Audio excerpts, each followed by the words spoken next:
Alright, what's up guys? My name is Zach and today I am driving a 1995 Oldsmobile Aurora. Up front is a 4.0 liter V8 and down below is a 4-speed automatic transmission. Now I am super excited to be driving this Oldsmobile Aurora because I've never driven one before. I've driven a handful of Oldsmobiles from this era, but never the Aurora. The Aurora was sort of the flagship big luxury sedan offered from Oldsmobile at the time. And while many people do consider this vehicle a flop, I'm gonna tell you why it wasn't here today. But if you would like to submit your own vehicle to be reviewed by me, you can head on over to my website, zackpradel.com/submit. It's a quick and easy submission form, takes under a minute to fill out, and I come out to you.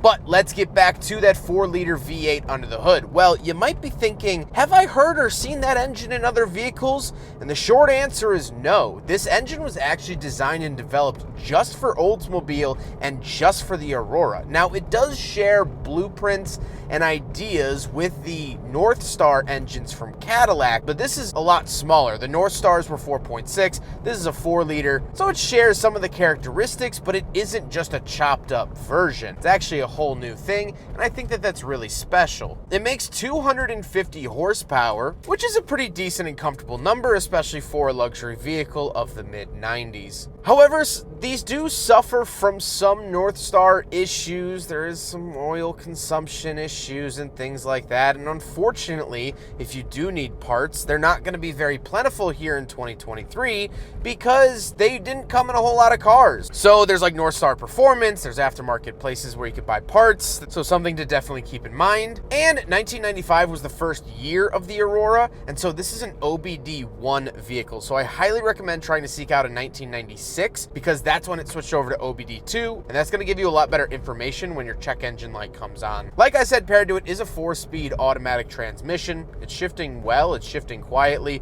and I do have some transmission modes that we'll talk about a little bit later on, but overall, I'm pretty happy with it. Last but not least, about the Oldsmobile Aurora's drivetrain, it is front-wheel drive. So how does it feel to drive the Aurora? Well, it does have a more refined V8 luxury experience. A lot of the bumps, I'm sort of floating over. The power is definitely very lazy. It's not very poignant. It's not very down your throat, but that's a good thing. Oldsmobile wanted this vehicle to compete with European luxury cars of the era. So I think they nailed it in terms of drivability, at least in driving feel. With that stuff out of the way, let's talk about the interior. Well, in front of me, I have 4 main gauges. Off to the left is my coolant temperature and speedometer, and off to the right is my tachometer and fuel. On the steering wheel, I do get an airbag as well as fan and temperature off to the left. Love seeing this in cars. Absolutely love seeing temperature controls on the steering wheel. Super great, and you don't see that much anymore. And off to the right, we have volume, seek, and program. Moving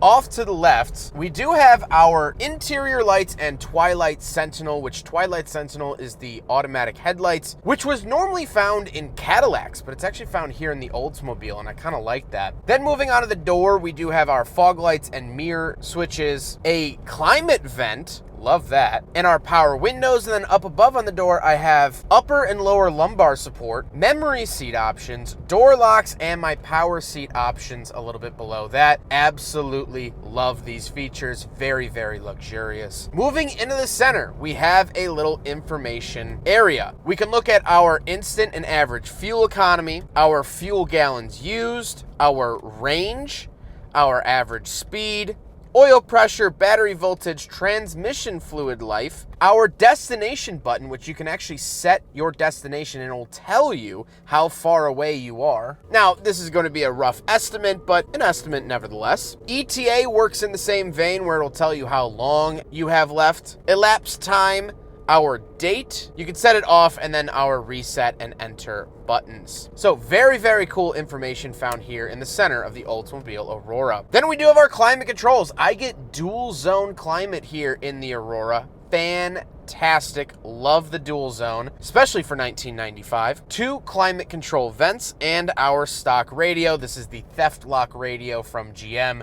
Seen this in so many vehicles before and since this Aurora. Then we have an openable ashtray, cigarette lighter, and a little hidden 12-volt outlet. fantastic. And then we move down to the shifter. So on the shifter itself, we have the power and normal modes for the transmission that I mentioned earlier. This very much takes a page out of Lexus's book at the same time. The LS400 of the same era had a button like this, and I love that. Oddly enough, the transmission does have this little accordion down at the bottom, which does make the vehicle feel a little bit cheaper than it is, so I'm not a big fan of that. And we do have traction control on and off. Again, for 95, fantastic features, because traction control wasn't required for over a decade later. Very impressive from GM. Then we do have pop-out cup holders. So we will do a big friggin' bottle test here in the Oldsmobile Aurora, and unfortunately, it fails. Then we get a center console and the seats. The seats are finished in this very nice 90s leather. I love it. It's not too taut, it's not too rough, but it's also not bulgy and lazy. It's a very good middle ground, and I love these seats very dearly. Like I mentioned, they have two different lumbar settings, 8-way adjustable. Fantastic here in the Oldsmobile Aurora. However, speaking of seats, we do have back seats, so let's go do a back seat review. All right, so we're in the back of the 1995 Oldsmobile Aurora, and this is the spot. My knees have tons of space in front of me before hitting the seat. My head has plenty of space above me, even with my sunglasses on my head.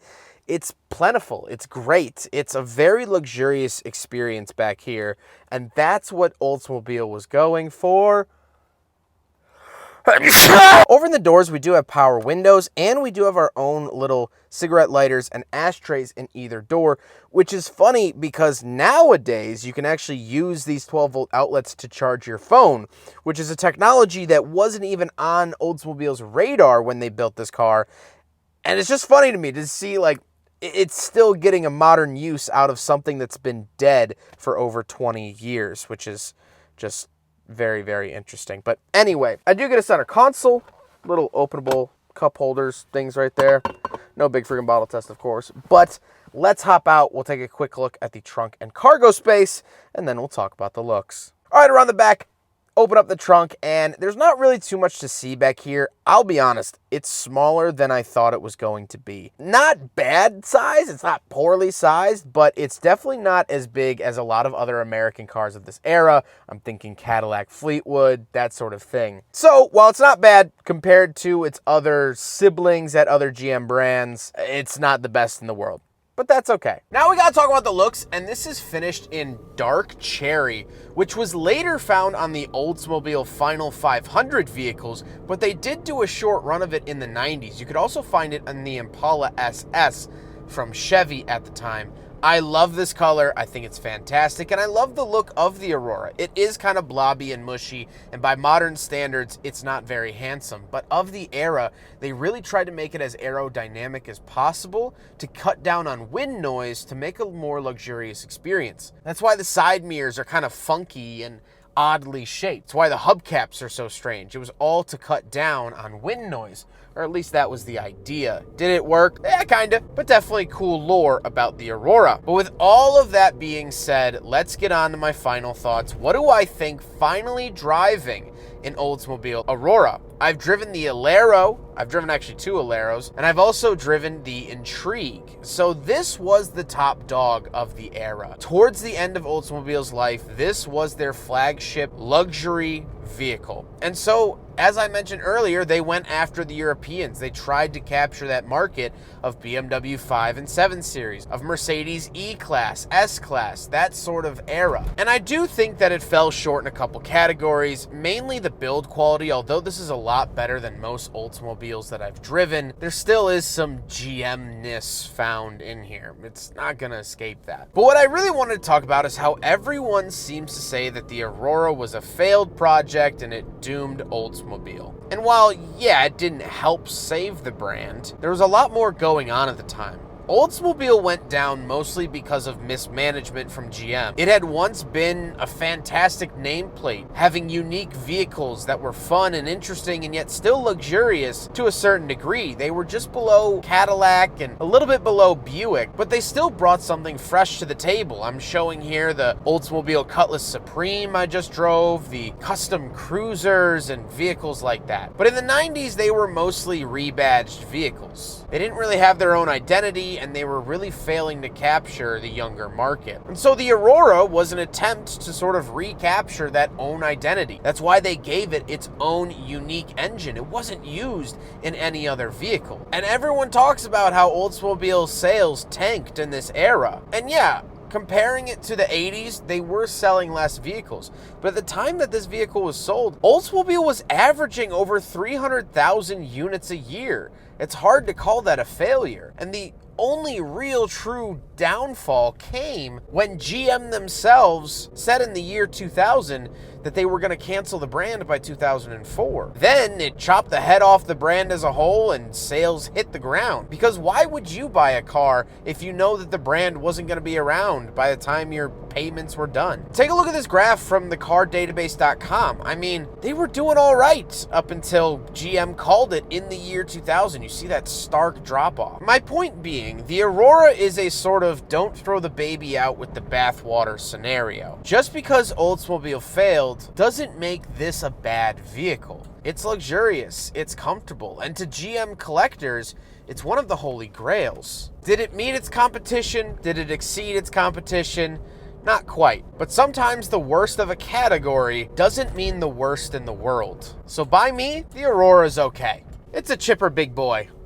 And I like that. I hope you guys enjoyed the video. Huge thank you to Dylan for letting me take out his Aurora. Last year, I drove his Final 500 Alero, if you recognize that from the channel, also finished in the dark cherry exterior. Dylan's been absolutely awesome, a fantastic asset to the channel, and I really appreciate all he has done to help me film interesting vehicles along my journey. But I hope you guys enjoyed it. Don't forget to rate the video, comment on the video, and subscribe if you really liked it. Take care, guys.